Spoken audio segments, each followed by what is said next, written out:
For the BS Report, my favorite day of the year coming up, the NBA draft, and normally I do a little back and forth with my man Chad Ford, where we argue about each pick and try to see who gets the bragging rights. But I had to forfeit this year, Chad, because I did not watch enough college hoops because I was working on my book. So I'm forfeiting the title to you this year.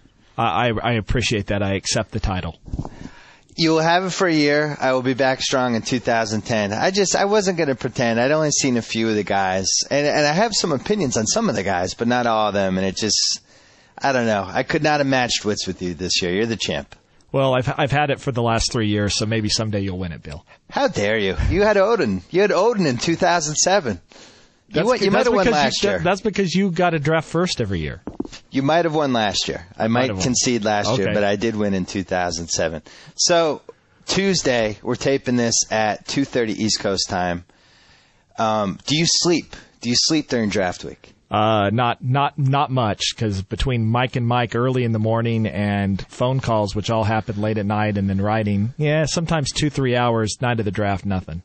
How much false crap are you chasing? Because as we know, in the modern 2009, the internet has evolved to the point where anything can go up on a message board and you don't know if it's true or not. You have to at least follow it for 10 minutes, right? Well, 90%. I mean, look at this Celtics rumor today. It's not that it was a false rumor. I mean, it does sound like, from what I understand, that the Pistons were approached about a deal for Rajon Rondo. But the Pistons quickly turned it down, and we've been, chasing it all day because of that. So, I'd say 90% of the stuff that I hear, either because it was something on the internet or just even stuff people give me, turns out to be bogus and a dead end, and 10% seems to be real.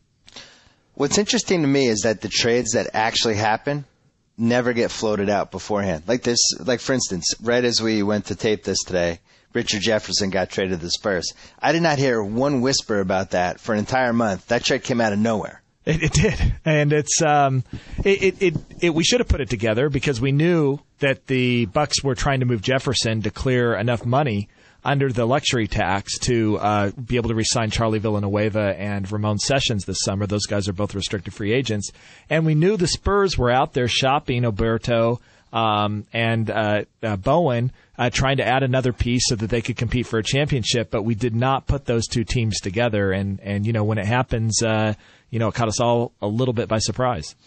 I have to say I was very surprised because the Spurs haven't really been buyers. They've been of the model of, we have our top three, we have our three guys making 8 figures a year, and we're going to fill role players around. We're just not going to vacillate from that. And if it works, it works. Doesn't work, doesn't work. Now they're going to have 4 guys making 8 figures. Yeah, they are, and they're going to have that for the next 2 years.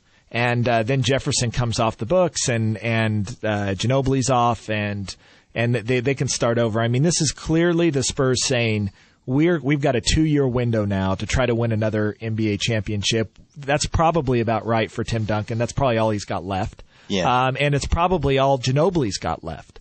And so they're going to go for it. And I think as a Spurs, I'm not a Spurs fan, but if you're a Spurs fan, you got to appreciate them making one last, lunge for the NBA title. Though when they fall, they're going to fall pretty hard. I'm not sure they're done. I am not convinced that they're going to pay 4 guys this much money. And, I just think you look at Parker. I floated this out in a mailbag, totally made up. I have no inside information, just a trade that made sense to me. Maybe now is the time that you move Parker. He's never going to have more value than he had after last season. He's making a fair amount of money. This is your one chance maybe to turn a piece into a draft pick and a player who can give you maybe 80% of what Parker gave you. My idea was Parker for Randy Foye, the number 6, and I forget which, Brian Cardinal's expiring contract there. Somehow it evens out, but maybe they have to make a move like that. What do you think? Yeah, I think that's a possibility for them, though obviously going from Tony Parker to Randy Foye is a pretty big drop. Well, not if you throw in George Hill, though. Yeah, if George Hill gets better, maybe not as big of a drop. Maybe. I don't know that George Hill will be better than a serviceable, backup in the league, but he might be. I thought maybe the Spurs are the team that should. I mean, if Danny Ainge really wants to trade Rajon Rondo, maybe a Tony Parker deal for Rajon Rondo, that gives the Spurs a guy who obviously we know can play at a championship level. And it gives, the Celtics another young point guard who also can compete at a championship level. And I don't know, maybe that makes some sense. Well, that would be interesting for a couple of reasons. First of all, we could have had Parker in 2001 and did not take him. We took Joe Forte, which I'm ashamed to admit I was excited about at the time because I thought maybe Joe Forte could be converted into a point guard. This is before we realized that you can't. If you're a shooting guard in college, you can't just switch to point guard in the pros. I didn't fully realize that yet. But for whatever reason, I do think there's some life to this Rondo stuff. I really do. It's been floated around too many times, and I don't feel like they've really come out and said, look, we are not trading Rajon Rondo. Stop reading and talking about this stuff. This guy's not going anywhere. This is stupid. They haven't done that. No, I mean, you saw Danny's statement today. I was cracking up because out of one side of his mouth, he was saying, I don't think we're going to make any trades, but then nobody's tradable, and we love Rajon Rondo, but if we do trade Rajon Rondo, it'll be to make our team better. And what I don't understand, Bill, is how does trading Rajon Rondo make the Celtics better? It doesn't make any sense. I think he was their best player in the playoffs. He's certainly the bridge between the old group and whatever the new group's going to be. Yeah. And you trade him away. I don't know how that makes it better. There's got to be something to what everybody's talking about Rondo and chemistry issues and problems in the locker room, because it doesn't make any logical sense for them to be trying to trade Rajon Rondo. Well, you just said the reason. Obviously, they feel like there's some more stuff going on behind the scenes that maybe they don't want to deal with, especially if you're looking at, I think, not this year, next summer, he's a restricted free agent. He's worth $70 million in the open market easily. They're already tied into Garnett. They're already tied into Pierce. There's something about this guy that is making them nervous about committing that kind of money to him. And I don't think the stories have come out yet. Maybe they will. Maybe they'll come out after he gets traded. But when you look at the way this guy played in the playoffs versus him now being inexplicably available, it's got to be something. Yeah, I mean, it was a triple-double machine. Yeah. I watched Ainge's press conference, and I was like, does no one ask follow-up questions in these press conferences? Because what he said doesn't make any sense. Well, and the other factor they have, which nobody's really talked about yet, but I do think this is legitimate. Ray Allen is a smart dude. He knows that, he's an expiring contract this season. He has really one more chance to make some money here. And maybe he's looking at 3 years, $28 million, something like that. I don't know. But he's going to be one of those guys that is going to be like, look, extend me. I want the security. And I don't think he's going to let it go. And honestly, I don't think they want to deal with it. So I would not be surprised if they traded Ray Allen this summer. I would be a lot more surprised if they traded Rondo. But now, I mean, didn't you think that Detroit trade was actually like a logical trade? The Detroit trade? Yeah, if you're Detroit and you have a chance to shed the Hamilton Prince contracts basically for Allen and turn Stuckey into Rondo, and now you become this 2010 power player, I think I'd do that. Well, I think the concern is they want to win now. I think they feel like if they add, now I'm not saying I agree with this, but I think the feeling is if they add Carlos Boozer and Ben Gordon, who I think that's who they're going to try to add, and they have Tayshaun Prince, and they have Richard Hamilton, they have Rodney Stuckey, and Antonio McDyess. I think they feel like that team's super competitive in the East, and I'm not sure that Joe Dumars has the stomach to have another year like he had this year, because they would be gutting their roster. I mean, it would be Rajon Rondo, and then what? Who's the next best player on the Pistons after that? And they would have to go through that very difficult rebuilding year, and I think after this year, I just don't think the Pistons have the stomach for it. Well, and also, if you're going to rebuild in a town that wasn't really showing up for your team when it was winning 50 games, you're looking at an attendance disaster. And they probably don't want to deal with that either, right? I'm looking at the numbers right now with, you intrigued me with this Rondo Parker thing. So Parker makes 11.5 this year, and Rondo he doesn't make a lot. He makes 1.3. But the Celtics have a couple expiring contracts they could add up, maybe make it work. That's not far-fetched. No, that one wouldn't be.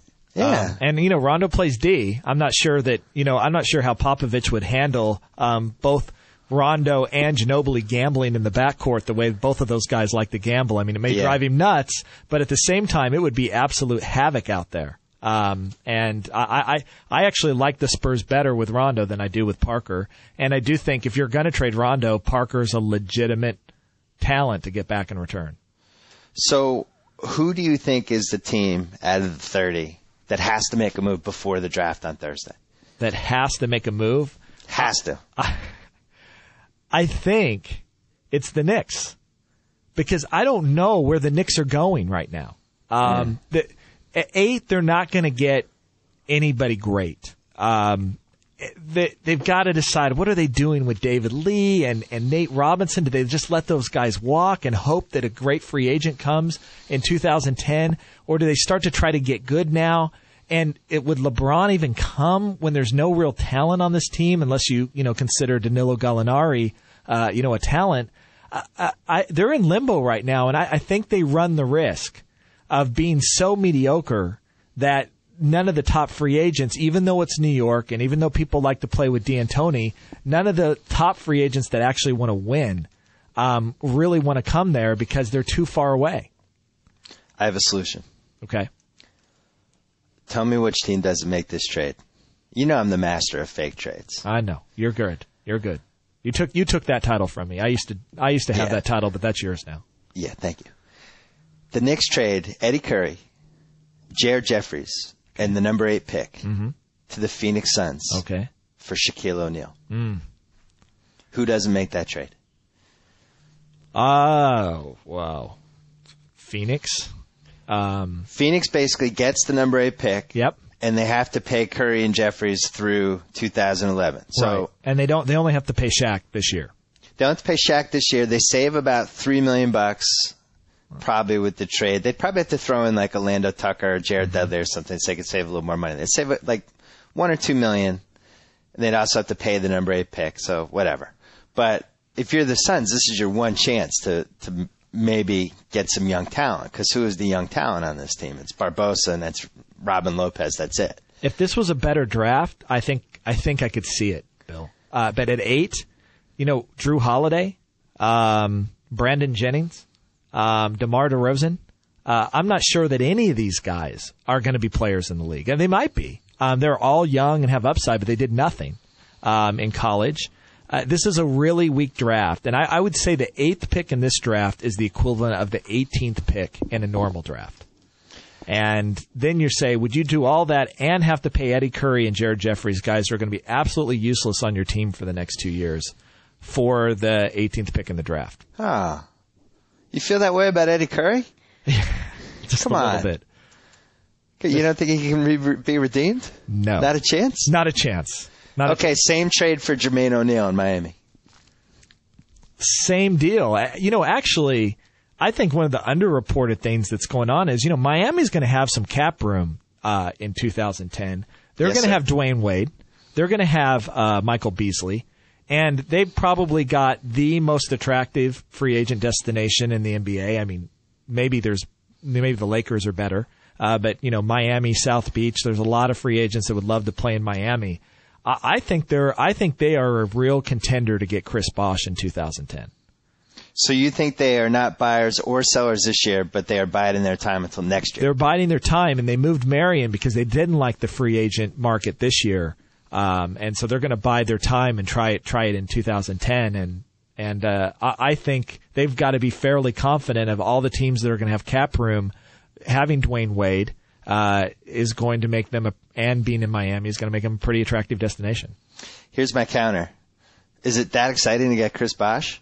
So I get the best guy on a 30-win team? Where does that take me? Yeah, Chris, I don't think it's Chris Bosh's fault that the Raptors are a 30-win team. I think he's a legitimate top 5 power forward in the league. Could he be the Gasol to Wade's Kobe? Oh, for sure. See, I don't think so. I don't think he's that good. You don't think he's that good? I think he's 80% that good, but I don't know if he's that good. But did you think Pau Gasol was that good before he started playing with Kobe? I did. And in fact, I can remember where I was sitting and what restaurant I was at and who I was with when I heard about that trade and just being devastated. Because it had been my biggest fear that, the Lakers were going to get Gasol basically for nothing, which is what they did. I just think he has gifts that are unique. He does things that nobody else does. It's really interesting to me. There's a lot of trauma about that trade. There's a lot. A lot of people, and they're not Grizzly fans, who talk about, I remember the time and place that I was at when I found out that Chris Wallace hand-delivered Pau Gasol to the Lakers. Yeah. And, does Chris Wallace ever live that down? No, never. And, well, it was a two-pronged thing. First of all, it made them contenders. Second of all, it guaranteed that the Lakers weren't going to trade Kobe. And I had been rooting for them to trade Kobe because obviously, please, trade Kobe.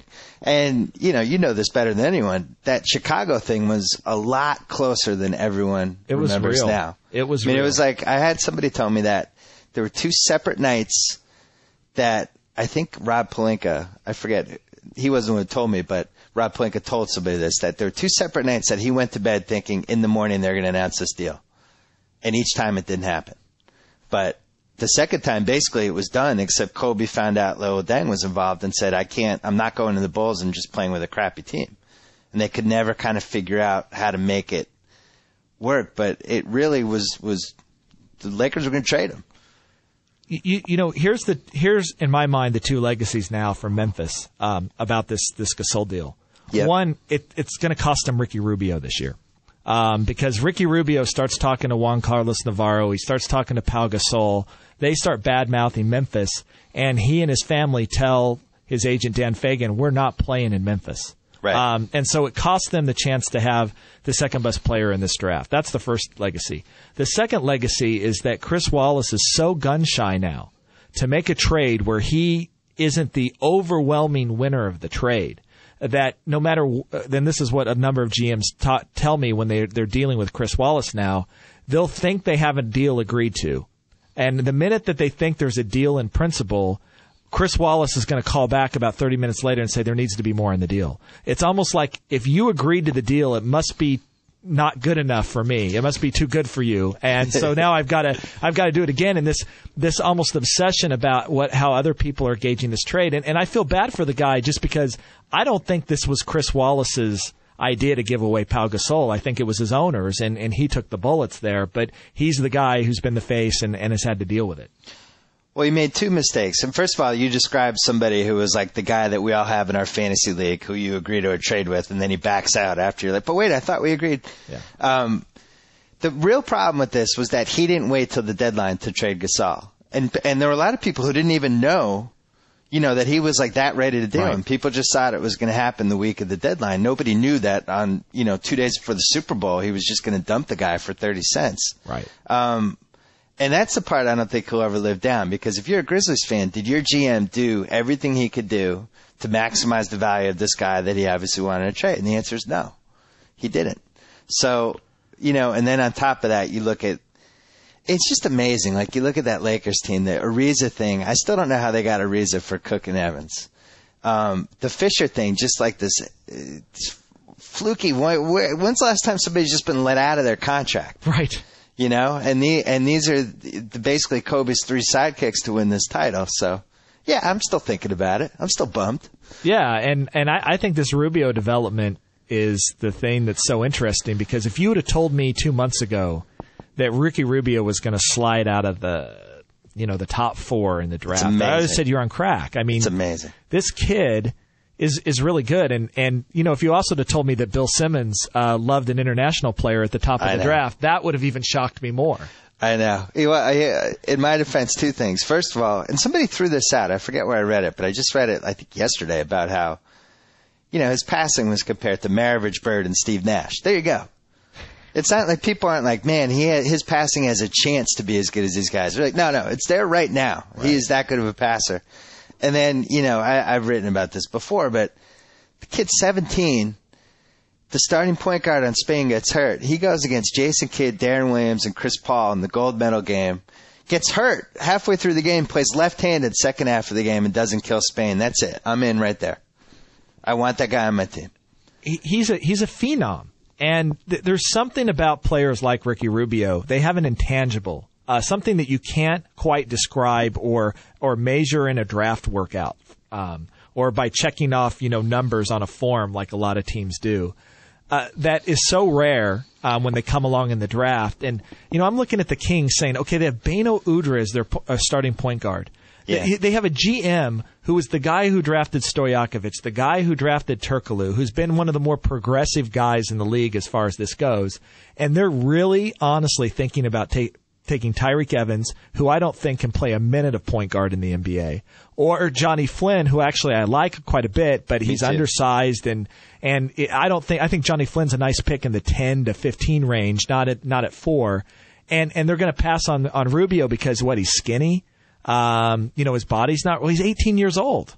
Well, who's making the calls for the Kings? Because I thought the new guy was. The new guy. The guy they brought in. I can't remember. Jason Levian? Yeah. Oh, he's not. Jeff Petry's still running that basketball. Are you sure? Team. I think he is. See, I've heard conflicting reports. That's interesting. I think he's still running the team. Now, in 2 or 3 years, maybe that's going to change. But that'll be a story if Jeff Petry doesn't make this pick. I think his legs have been cut off. But what do I know? The moral, or not the moral, but the real subplot of this is if the team that shall not be named, the Zombie Sonics, somehow end up with Ricky Rubio. And they would now have my favorite draft pick of the entire decade, Kevin Durant, Russell Westbrook, who was my favorite sleeper last year until he rocketed up to number 4, Jeff Green, who I loved in college, and now Rubio, who I'm just, I've even written I would move to whatever city drafted him because I liked it that much. Wow. I don't know what I do if those 4 guys are in the same team. I don't know what happens to me. Welcome to Oklahoma City. I can see you there, Bill. I don't know I'd go that far, but I would watch that team. I would watch all 82 games. We'd all watch them. They'd be fantastic. And, Sam Presti, who I have great admiration for, I think he's done a great job rebuilding the Thunder. Me too. I think he's bright, he's innovative, he does things differently than other GMs do. That's why I keep having Ricky Rubio at number 3 in the mock draft. I know everybody tells me they're going to draft James Harden or they're going to draft Thabeet, but I just have faith that this guy understands, no, Rubio's the special guy, and we'll figure out how to make it work on the court. I understand he's not a perfect fit next to Russell Westbrook because neither guy's a great shooter. But, then again, Rubio's 18, and last year he shot 43% from 3. So maybe he's not as bad a shooter as we thought, or maybe he's just getting better. As a jump shooter, guys can get better. See, I'm the opposite. I think they're a great fit together. Okay. I love it because Westbrook, not a natural point guard, can play it. He's not. I think he'll eventually become like a Chauncey Billups type. Not your typical slash and kick type of point guard, but a more physical guy who will be a distributor and also be able to create his own shot. But because of his size, he'll be able to guard shooting guards. And then you have Rubio, who can basically guard either guy, do whatever you need to do. I don't know. I just think it would work. Hey, I would pay to watch the Thunder play next year. And, I think it's interesting, the other little thing in Kevin Pritchard. Could we see Kevin Pritchard, the other guy who seems to just be charmed in the draft every year, move up and steal Ricky Rubio and have Rubio and Roy and, Greg Oden and LaMarcus Aldridge and Rudy Fernandez and that whole team? Could that be the final piece to this young, dynamic puzzle in Portland? I think if Pritchard can find a way, he's going to do it. My counter would be this. What is he trading? I think they have the most overrated group of guys in the league. I mean, he'd have to at least give up Rudy Fernandez in that trade. He might have to. If he gave up the 18 and Rudy Fernandez for number 5 or number 3. But maybe. Here's the other counter. Let's say he slides to 5 at Washington. Washington just wants to get out of some money, right? That's a big part of what they want to do this summer. They could do that. They have 2 guys in Travis Outlaw and Steve Blake who have non-guaranteed deals this year. They could move those guys for a guy like an Eton Thomas or somebody that the Wizards want to get rid of, and that gives them the freedom to go out maybe in the free agent market or do whatever, add a piece. And we know the Wizards in the past have been willing to move picks, especially when they think they're competing. Now, I don't love the Wizards, but I do know they believe they're serious contenders for the Eastern Conference crown next year. Oh, good luck with that. Yeah. Well, here's my counter to your counter, my counter of your counter, my counter. If you're Ernie Grunfeld, do you really want to be the guy who wasted the number 5 pick who turned out to be Ricky Rubio, who turned out to be an iconic guard, just because you wanted to get rid of Etan Thomas's contract. I don't want to be that guy. I don't want to be that guy to the Washington fans. I think Washington should take him. I think he'd play right away. This whole thing, Ricky Rubio's not ready. I don't understand. We don't say that about college players, but most college players, when they go to a league like the ACB or to the Euro League, those guys don't play. He's playing against men. Ricky Rubio will have some problems, physically and with the speed in the league at the first. But that kid's ready to play as much as anybody in this draft is, with the exception of maybe Blake Griffin. I don't want to hear the not ready to play thing, because then that means that I made up the gold medal game in my head. The guy, what is a bigger pressure circumstance for a 17-year-old kid than that game?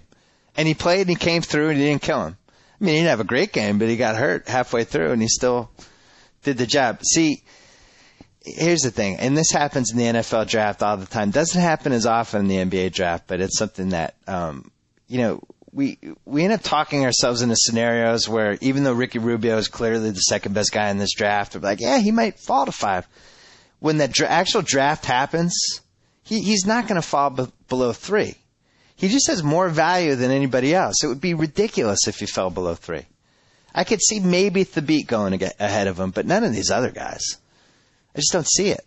I don't see it either. I've left him there. I know everybody thinks I'm crazy, but I have faith that Sam Presti's smart enough to figure this out, and maybe that the Grizzlies will end up making a deal. I think that's a likelihood as well, is that they'll end up giving it to Minnesota or to the Knicks or somebody, and they'll save some face somehow.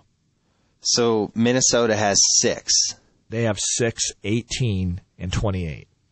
So maybe something like, we'll give you the 2 and Darko.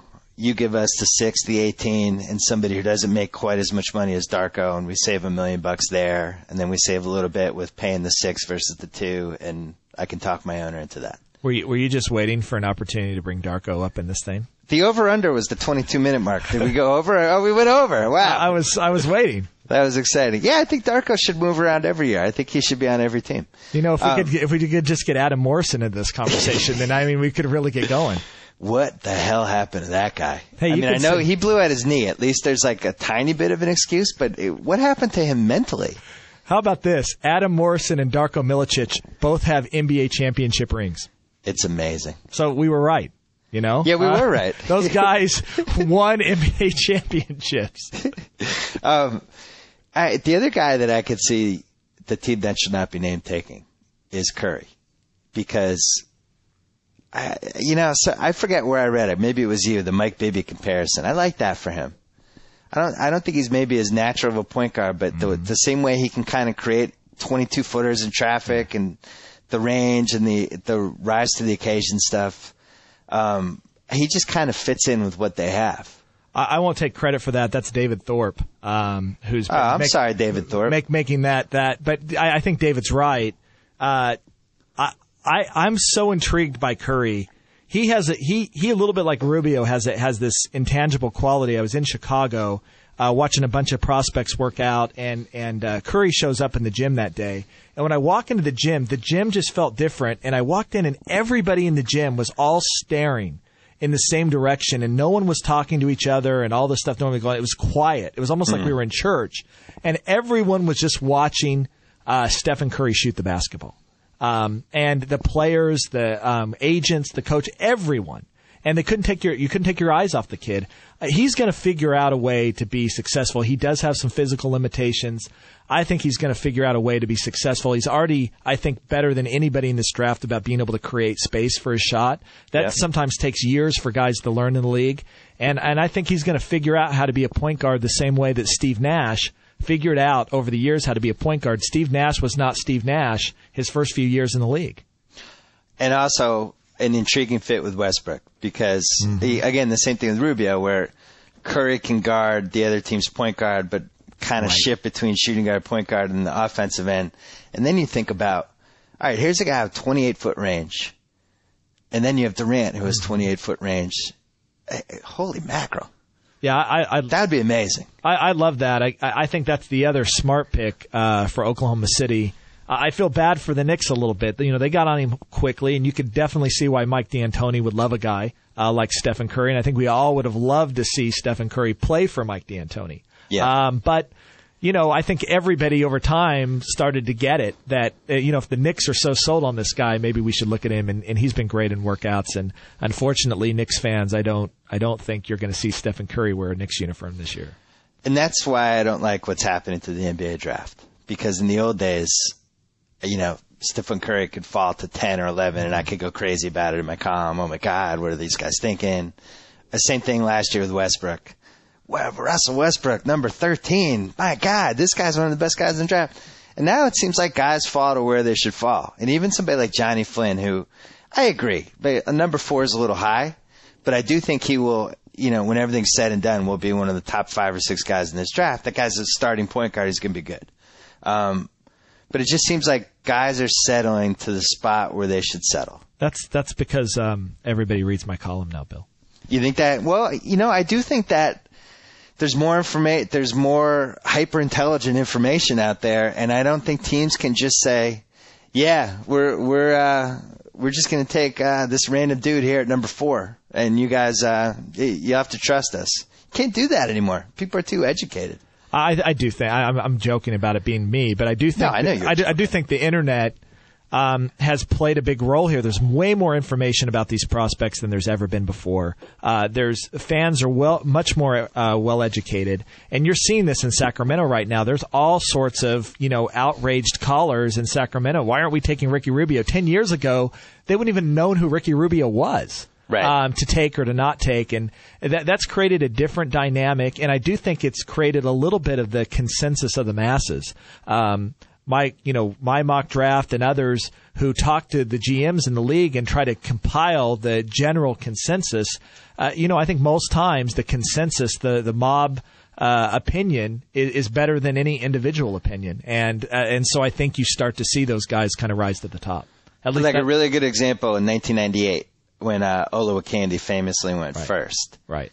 And back then people were saying to themselves, well, they're saying, you know, he's a franchise center. Yeah. And you know, they kind of trusted the information of the 3 people who talked about the draft at the time, and then the wisdom of Elgin Baylor, which should have been a red flag. But, you know, and then you really look at that Olowokandi pick. The guy was 24.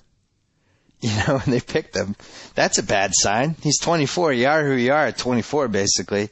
And then you think all the guys they passed up, Baby, Jameson, Carter, Nowitzki, Pierce. I just don't think they would have been able to get away with that pick 11 years later. I think that the people would have been on to the Olowokandi thing. Yeah, I agree. And I think in some ways that's happening a little bit with Thabeet this year. You know, enough people now are suspicious of the 7'3" center who doesn't score, and even though he played at UConn and you have a more familiarity level with them, most of these guys bust in the draft. Yeah. And I think fans are starting to kind of understand what looks like a suspicious bust pick, and what looks like a legitimate solid pick in the draft. And you know, we could talk about Tyler Hansbrough, who I think is this year's kind of comfort food. It's such a crappy draft. All these GMs who said this guy will not be in the first round, and I heard that all year. Now they're coming back and saying, "Wow, but you know he worked so hard," and you know it's almost like this kid's a freshman, and they just discovered this guy. He's been 4 years at North Carolina, the exact same player, all 4 years, and you have GMs talking about him like they just found this guy. Yeah, that's interesting. I don't think anybody has had more flips and flops over a 4-year span as a draft prospect than Hansbrough. Can you think of a guy? He's been everywhere from he's going to be a lottery pick to he's going to be a top 8 pick to he's not going to be a first-round pick. He's just bounced around. He's been like a stock. He has, because he doesn't fit the prototype of what we come to kind of expect from a successful NBA player. But then he went into the combine and he did 2 things that I think blew people away. He measured bigger than people thought. He measured and half an inch taller than Blake Griffin. Who no one was really questioning. He's 6'10" in shoes, 6'8.5" in socks, and he had a standing reach. He had a decent wingspan, like a 6'11" wingspan, And, his standing reach was very solid. He was the same size as Amari Stoudemire, and his athleticism was okay. It wasn't terrible like I think we all thought it would be. Right.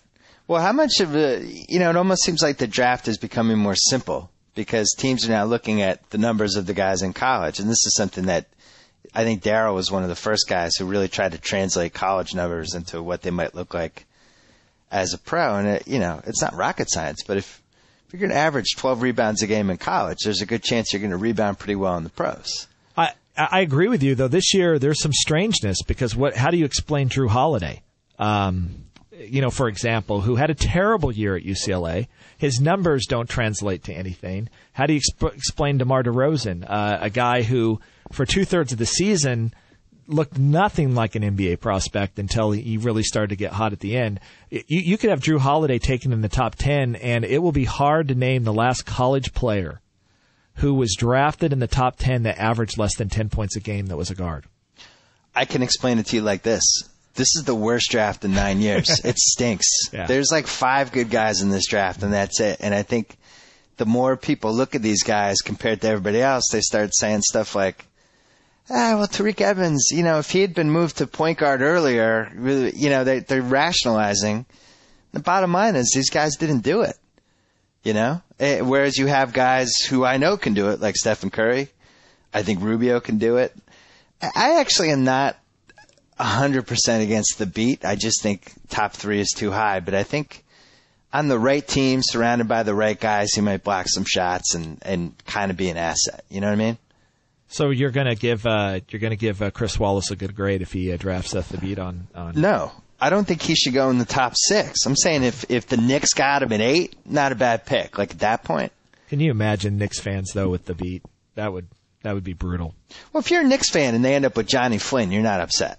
No, actually, he'd probably be the most popular pick after Curry and Rubio. My guess is that Jonny Flynn would be the most popular pick from Knicks fans. I don't think they're going to go that direction, but he would be popular. Where is this Tyreke Evans kind of has a Dwayne Wade feel to him? How did that start, and when is it going to end? It's going to end when he starts to play. Because I don't see it. Because Dwayne Wade is a freakish athlete. And Evans is a very, very average athlete. The one thing Evans has that Dwayne Wade has is that freakishly long wingspan. When they get to the basket, they have that way of kind of being sneaky about it because they're so long. He's got a good body, and he does charge the lane. I mean, he's like a bowling ball there in the lane, but he finishes usually below the rim. He's not explosive athletically. He's terrible laterally. And I don't think he's also the great kid that Dwayne Wade was. An upstanding, all-around great kid. I don't think that's Tyreke Evans. And I know some teams love him. I don't get it. And on top of it, Dwayne Wade came through in the NCAAs and Tyreke Evans didn't. But other than that, it's a lot of similarities. You mentioned DeRozan. You mentioned Holiday, who... I'm on the West Coast. I watched both of those guys. Never did I at any point did I think I was watching a top 10 draft pick. Okay. I kind of like Earl Clark. I know there's some questions about him. Listen, you watch Earl Clark and you fall in love. I mean, here's a 6'10" guy who can play like a guard. Yeah. He can handle, he can shoot. He actually rebounds. He's not soft. He went out and rebounded 9 rebounds a game at Louisville. There's some social questions about it. There's some social questions. That's a nice way to put it. There's some social questions. Yeah. And I think there's also just some motivational types of questions. How hard is he going to work? How much is he going to push himself? He is a top 5 talent in this draft. Who could be Tim Thomas, a guy who you always wanted to love. God. Yeah. But he just, Tim Thomas made like $100 million in the league with GM just saying maybe just one more year, he'll turn into something that he's never going to be. And I think Earl Clark could be that guy, or it could be Lamar Odom, a guy who also had some, what did you say, social issues? Yes, Lamar Odom still does. Well, Lamar Odom had some social issues, but he tended to mature over time, and now he has a ring, and is a very nice role player for the Lakers. when your two comps are Lamar Odom and Tim Thomas, your career is going to be pretty interesting. I don't know how it's going to play out, but I know I'm going to be intrigued. I also like Ty Lawson, and I just hate the combines and all this crap. Because how about this? Watch the tapes. They couldn't stop him in the tournament, and they won the tournament because of the way he got to the rim. And you can't tell me that in the pros he's not going to be able to get to the rim. I don't know. I don't love Ty Lawson. I loved him in college. I think the system, the way they played at North Carolina, really opened things up for him. I mean, how would Eric Maynor have looked in that at North Carolina, or how would Jonny Flynn have looked at North Carolina? But can he get to the rim or not? He can get to the rim. He can get to the rim. He uses his speed, but he's more of a north-south guy than a east-west guy. And is he going to be able to create his own shot in the league?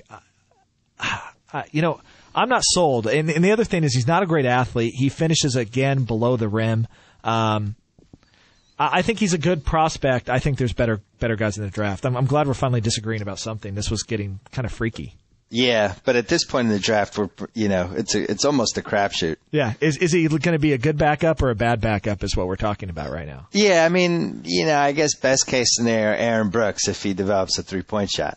He doesn't have that lateral quickness that Aaron Brooks does, though. He does in a straight line. But you watch him move laterally, and I'll tell you the guy who has that lateral quickness, two guys, Jeff Teague out of Wake Forest. He's probably the quickest first step in the draft. And Brandon Jennings, there's a lot of problems with Brandon Jennings, but he's got Allen Iverson type of quickness and ability to get to the basket. Everyone's saying this is like the best point guard draft ever. I'm not totally on board with that, obviously. I think it's going to be a great draft for backup point guards. Yeah, there'll be 10, 11 point guards who make the league.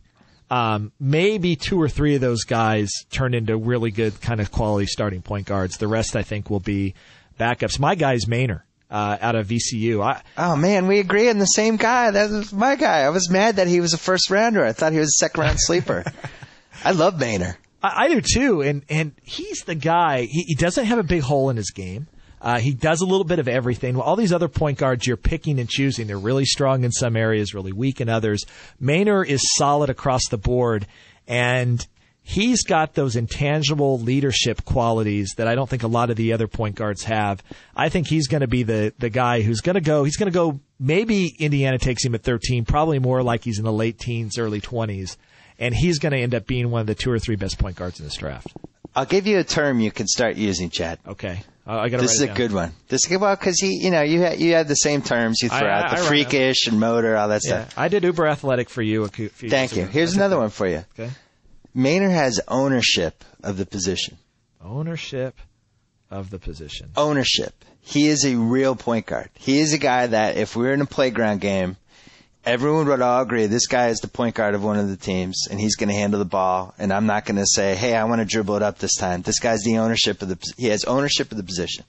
He's a real point guard. He's an old school point guard. He's not I played shooting guard, but then they put me a point guard. He's a guy who's been playing point guard since he was like 3. Yeah. And that's what I like about him. And that's why I just don't think there's a lot of guys like that in the league anymore. I'm going to add that to the nuclear athleticism. Nuclear, yeah, that was a good one. That was too. a good one. That was a nice one. That was a good one. And the Uber Athletic, and I can't remember. You had one other one, but Uber was good. Uber's good. In your book, can you have a chapter on new adjectives to use to describe basketball players? Drop jaw was the other one. Oh, Remember that one? Yeah, drop jaw. I like that. Drop jaw athleticism. That's right. Let me ask you this. Why can't Phoenix just trade Amari Stoudemire to Washington for Jamison and Etan Thomas and number 5 pick? Can't we all agree that trade makes sense? And then Washington can realize their destiny of the run and gun 80s team, and they'd have Arenas and Amari and Butler, and they could just do their thing. If Robert Sarver wasn't so cheap, I think that would be it. But Jamison just signed that extension. He's out too many years. There was a deal, and I wrote a little bit about this, and everybody went nuts because it's kind of a nuclear option for Phoenix. Yeah. But it was a deal where they could send Shaq to Cleveland, and Amari to Washington. Ilgauskas was going to go to Washington, and they got back all those expiring contracts and the number 5 pick in the draft. And the idea was this way the Suns can truly start to rebuild, and they'll have cap room, and they'll have some young players. They'll have at this point 5 and 14, and they can just get on with their life. I think the Suns have to make a decision. They're either competing for a championship or they're rebuilding. What they're doing now is this kind of twilight zone limbo where they're not quite good enough, but they're not bad enough to actually start to restock. They've got to decide one way or the other. And I know that deciding to blow up the team means they lose Nash, but they're going to lose Nash anyway, I think. And that's what it comes down to, is they're terrified to lose Nash, but they don't want to spend enough money to build a championship contender around him. And, they don't have the move in their arsenal like what the Spurs just did. They're not going to say, all right, hey, we're doing this. Here's our commitment move to you, Steve Nash. They're just kind of hoping he signs there out of guilt, and they're not really making a move either way. And I don't know. I just don't think that owner wants to own that team. Why do you own a basketball team if you don't want to spend money? Especially in Phoenix, a team that has been contending really ever since they got a team in 1970. What is in it for you to be that guy who is at dinner while other people glare at you and say, oh, that's the guy who ruined the Suns? Aren't there like 5 guys, 5 owners at least, that you wonder why are they owners? Yeah, why? Why Michael Heisley? Yeah, why? What about Bob Johnson in Charlotte? Why are these guys owners? How did the league approve these guys?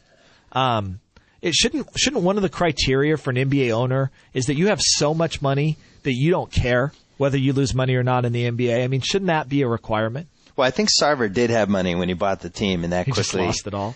Yeah, Sterling is the one guy that I will defend because, and not for the reason you think. I just think he's figured out that this is just a racket. He pockets $10-20 million every year from the Staples Center deal he has, and by keeping his payroll low, and because people will pay LA prices to watch this crappy team. He's actually making money. He's probably made more money on that team than anybody other than the St. Louis Spirits owners who got that TV deal for perpetuity, whatever. But he's probably made $300 million off that team, plus the franchise sale price increased. Yeah, but what does that do for the league? I mean, does anybody care whether he made $300 million or not? Go make that in real estate. I know, but they can't do anything. Like we learned from the George Shinn thing, like they can't force guys to sell a team no matter what. Like even Stern doesn't have that power, which is kind of crazy when you think about it. You think all the things Stern has been able to do, and he can't get anyone to own a team. I mean, to sell a team. So we don't think really there's going to be any other big trades now.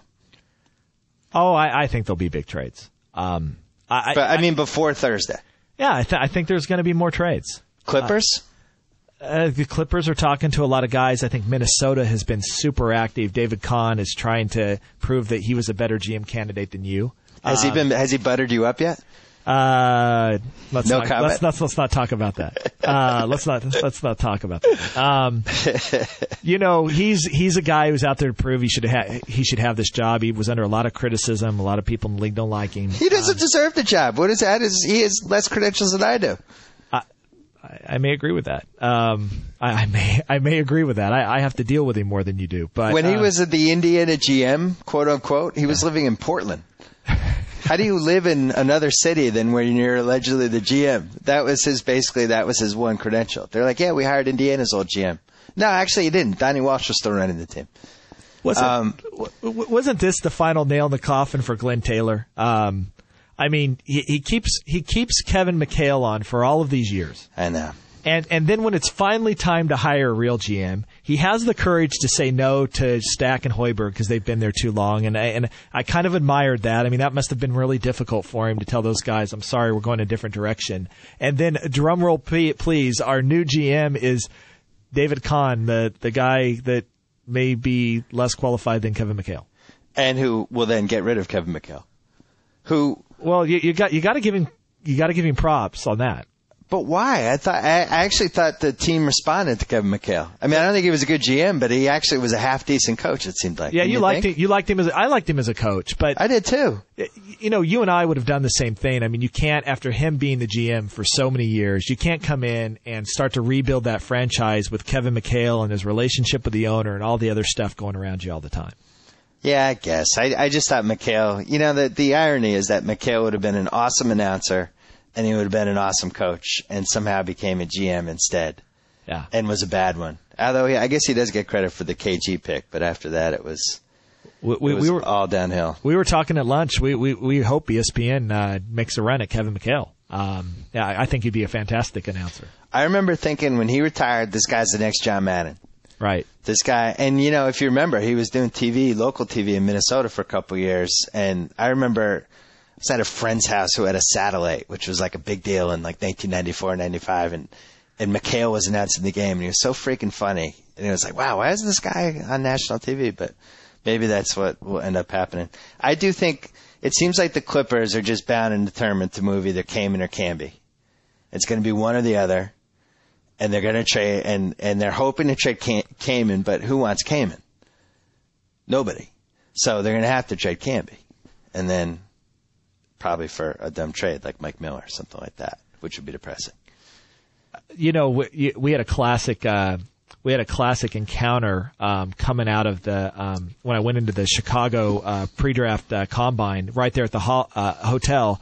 I was walking into the door right when Blake Griffin and then Neil O'Shea of the Clippers were walking in at the same time, and I made a comment to Blake Griffin about, how are you recovering from finding out you're going to be a Clipper? Oh no! And Neil jumps in and says, "Oh yeah, like we're such a bad team," and he talked about Al Thornton and he talked about Eric Gordon. And how progressive their front office was, and then now this is all happening in front of Blake Griffin, and I start talking about Zach Randolph and about the contract that they gave Chris Kaman. And is Blake Griffin the most depressed number one pick ever? He could have went to Oklahoma City, he could have went to the Wizards, he could have went to the Knicks, and he goes to the worst franchise in sports, and has to battle for playing time with Zach Randolph. And has to battle for playing time with Zach Randolph because they can't just keep Zach Randolph on the bench. Which was one of the reasons why that was one of the worst trades of the decade. Basically, if Coutinho Mobley has a heart problem, then have him have the heart problem on your team. Get the insurance money. What are you giving him to another team for? Yeah. That whole thing was, they're such a mess. What's funny is that Andy Roser is now, I think, has final say on every move. This is a guy who has less basketball experience than David Kahn. He was basically the first CFO who's ever had the final hammer on basketball decisions. So it's going to be interesting to see what they come up with. They won't fire Dunleavy, even though the fans have said we don't want to come back. They're losing season ticket money because this guy's coming back as coach. It's a mess. I feel bad for Blake Griffin. As you said, he could have gone to the team that should not be named and had a very happy life.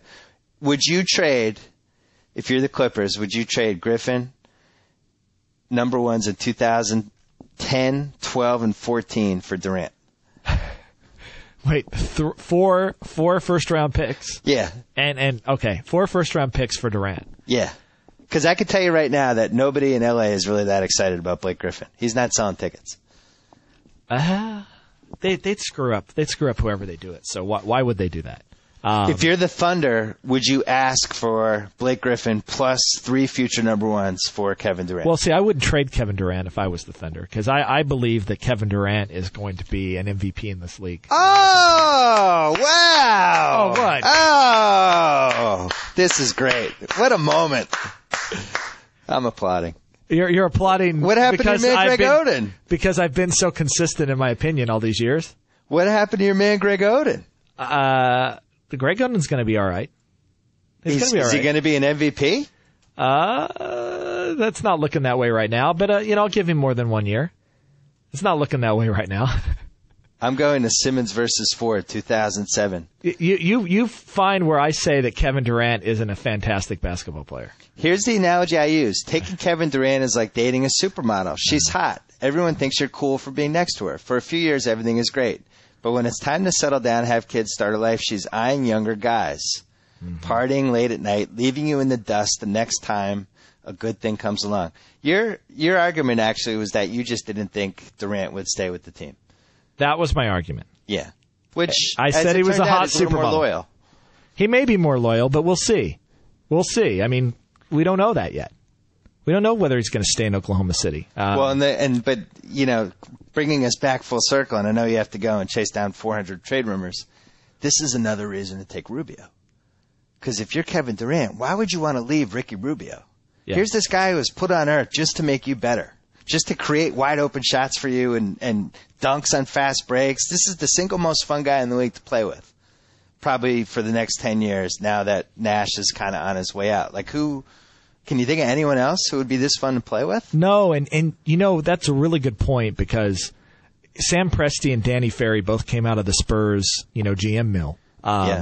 But they had such different approaches to their superstar. Danny Ferry felt like, I got to get a lot of veterans around LeBron, and we got to compete for a championship right away. And he really set himself up, because now LeBron doesn't have anybody young to kind of grow around. There's pressure on them every year that they've got to win the title or LeBron's leaving.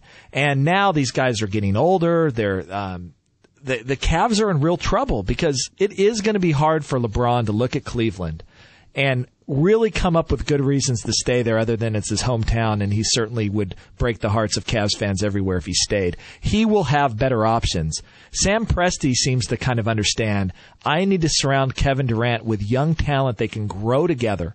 They'll continue to get better gradually, and right when it's time for Kevin Durant to decide to leave or not to leave is right when we're going to start to make our run as a real kind of contender, and that's going to be too alluring for him to walk away from. The Cavs, I think their formula was all wrong. They should have surrounded LeBron with young guys. I think Presti's got it right. The Cavs, what they did to LeBron was really a disaster. He's been was he on the team for 6 years?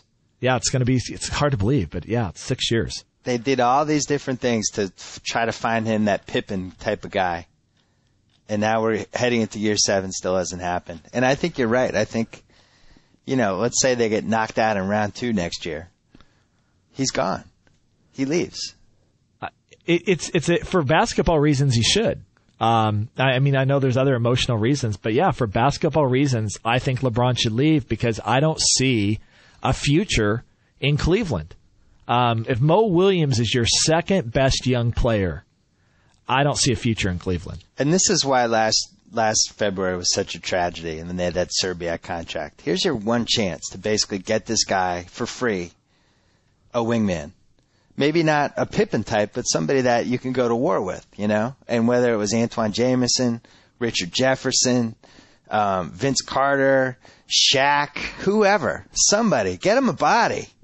And they didn't, and then that contract is now gone, and now really they only have the Ben Wallace-Pavlovich combo to do anything. Yeah. And J.J. Hickson. Is anyone excited about J.J. Hickson? Yeah. And he's got a little bit of talent, but... And now they just watched Richard Jefferson go. That's one of the guys that was on the block that at least has some talent. Will they do Vince Carter again? I always felt like that was the trade they should have made. What about Michael Redd?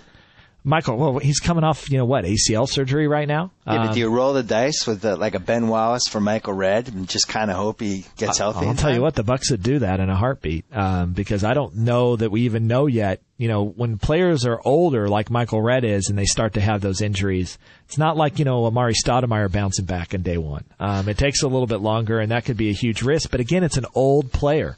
Yeah. And they need a young player to come in and play with LeBron, and they've really struggled to find that guy. The list of guys that they're talking about, whether it's Shaq or Vince Carter, at least is a really good player, and I think they would have won the title with Vince Carter last year. Hey, by the way, just to interrupt you for a second, I'd like to congratulate the Bucks for turning what pick was Yijin Lan? 6. For turning the 6th pick basically into 3 expiring contracts. Congratulations to Milwaukee. Here's an FU to our fans. And next year we took Joe Alexander, even though we had 9 small forwards. But, man, you look at what's happened with some of these teams, and it's just incredible. They got nothing for the 6th pick in the draft.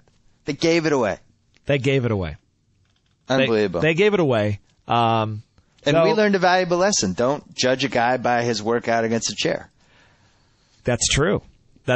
And that actually speaks, believe it or not, in Ricky Rubio's favor, who had an awful workout against the chair in Sacramento. Right. And people should not read anything into a guy who hasn't played basketball in a month, flying into the city and having to work on a chair. I think it boggled Rubio's mind. Like, he'd probably never even done anything like that before. I'm a basketball player. Why does the NBA have me working out against a chair? I'm not going to blame you for Ejin Lam because, as it turned out, he was like 4 years older than we thought. I think if he's 19, it's a more defensible pick. I think you take the guy and it turns out he's 23. That's a disaster. You're not blaming me for him? That's good. That's good. I'm not going to blame you for that because did you know he was 23? Yeah, I knew. No, I didn't know. I mean, he swore he was 19. I don't know. I can tell you this much. Danny Ainge was going to take him. Yeah. Well, lock that one down. He was going 5th to the Celtics if they kept that pick. Meet Earl Clark. I mean, there's yet another guy, right? I mean, the size, the tools, the kind of play like a guard, no motor, no toughness. Yeah. We haven't talked about the guy. I can't believe you haven't talked more about this, but maybe you didn't follow college basketball enough. You're going to have, I promise you will at least have 3 10,000-word columns about Terrence Williams before his career is done. Oh, no, I enjoyed him. I did watch Louisville. I don't know what direction his career is going to go, but there's about 48 different scenarios. I think we're on our test. Not from a violent streak. I don't want to impinge him with he's going to attack fans in the stands or things like that. But he has got to be the quirkiest, most eccentric player that I've come along in a long time. Yeah. And one of the GMs who interviewed him says it was like Ronnie was in the room, that here's this kid who has the kind of mentality of a 12-year-old, talking, and he carried a Barbie backpack around with him at Louisville. Yes, he did. And had SpongeBob socks, and you've got some columns coming on him. I would cheer for him to go to a great place. I think he's going to Charlotte, so him and Larry Brown should be tons of fun. Where's the best place he could go for comedy's sake? Oh, I mean, I want him in a bigger market, right? Yeah, I mean, you'd love him in New York because they would follow his every movement every day. They'd have, New York Post, page 6, have a dedicated photographer to follow him wherever he went. What about the Nets? That would be fun. They may draft Brook Lopez. He's crazy. They may draft him. Yeah, they could go to comic book conventions together. They could watch cartoons in the morning. They could trade, Barbie DVDs. Yeah. That would be good. I also think DeJuan Blair is going to be good. I don't know if he's a starter, but I think he's somebody that I could see him being in the top 7 or 8 on the 50-win team. Be like maybe the 8th guy. I loved him until I found out he didn't have ACLs. And then I had. Do you need those? I forgot. It seems like when you hurt your ACL in basketball, you're out like a year. This guy doesn't have ACLs, and everybody's like, "Yeah, what's the big deal?" I mean, he has been. I mean, he hasn't had ACLs in Pittsburgh, and he was pretty good. And I didn't see him missing any time for knee injuries. But I think over time, that could be what's going to scare guys off. I love DeJuan Blair as well, but you can understand why a team who drafting high wants to get more than maybe 2-3 years out of their pick before there could be potential knee issues. And I hope for his sake they're not, because talk about a great kid and a kid who I think people are going to really love to be around. He's got a little bit of Charles Barkley in his personality that's going to make him a fun guy to be in the league. He reminds me of Turiaf in that there's a serious medical question about him, but he's an awesome guy. He's an overachiever. He produced in college, and he will be a good pro. And eventually teams are going to be like, damn, I wish I'd taken him. Yeah. I think 17 to 20 is about right for him in this crappy draft. Normally he's a late first rounder, but considering it's such a lousy draft, it moves up 10 spots. All right. He may go higher. And by the way, let's say you go 16 and you make $1.2 million. What free agent could you get on the market that could do what DeJuan Blair does for $1.2 million? That's a great point. I didn't think of that. And maybe that's what a team just has to think about, because this kid can play right away. He's going to be one of the best offensive rebounders in the league. He's physical, and even if he only lasts 3 years, then I got a power forward who rebounds for $1.2 million a year for 3 years. That's the best bargain in the league. I forgot to mention one thing to you when you brought up the Bobcats. Okay. I think Iverson's going there. I have no inside info. It just seems like a natural fit to me. Larry Brown, Michael Jordan. They need kind of that alpha dog scorer type. They don't really have a guy like that. And not only that, but I think he's going to have a huge comeback season. This guy's been counted out at every point of his life, and every time you think he's done, he comes back. I could see him having one good season for them. All right. What do you think of that? Maybe. I mean, I think Larry Brown's the only coach who's willing to coach Allen Iverson right now. And I do think Larry prides himself. And I think this is partly the Terrence Williams thing. He prides himself in saying, I can take strange, difficult players, and I can get them to all play together as a team, and that's part of what I do as Larry Brown.